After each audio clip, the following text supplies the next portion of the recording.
അമ്മാനും അങ്ങനെ നാട്ടിലോട്ട് പോവാണ് കേട്ടോ. ഇതായിരുന്നു ഞാൻ പറയാനുണ്ടായിരുന്നൊരു ന്യൂസ് എന്ന് പറഞ്ഞത് കേട്ടോ. ഞങ്ങൾ ദണ്ട എയർപോർട്ടിലേക്കുമാണ്. ലഗേജെല്ലാം ഓൾറെഡി ഇന്നലെ ഇട്ടിരുന്നു. അപ്പോൾ ഇന്നിപ്പം ഹാൻഡ് ബാഗ് മാത്രമേ ഉള്ളൂ. 9:15 ഫ്ലൈറ്റ്. ഇപ്പോൾ 7:20 ആയി. അതിനകത്തോട്ട് ഇറങ്ങുന്ന ടൈമായി കേട്ടോ.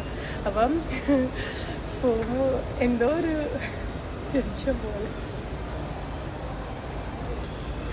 ഇപ്പം എന്നോട് പറയാ പിന്നെ എനിക്ക് പിന്നെ ഞാൻ പോണോന്ന് ഇപ്പോൾ ചോദിച്ചോണ്ടിരിക്കുന്നത് കേട്ടോ.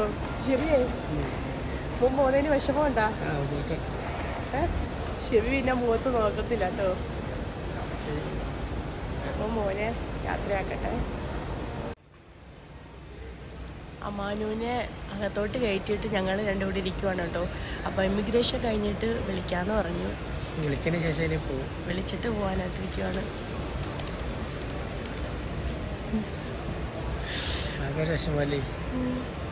എൻ്റെ വഴക്കാളിയായിരുന്നു കേട്ടോ. താമസിച്ചുറങ്ങുന്നതിനും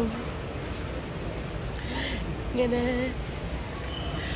ഓരോന്നിനും അബ്ദുള്ളയായിട്ടൊക്കെ വഴക്കിടുമ്പോൾ എപ്പോഴും ഞാനിങ്ങനെ ഓരോന്ന് പറയുമായിരുന്നു. പക്ഷെ ഇങ്ങനെ മീൻസ് പോയിട്ട് ശീലമില്ല. ഫസ്റ്റ് ടൈമാണ് ഒറ്റയ്ക്ക് പോകുന്നത്. ഒരു വിഷമം. എൻ്റെ വെളി വന്നിട്ട് പോകണം.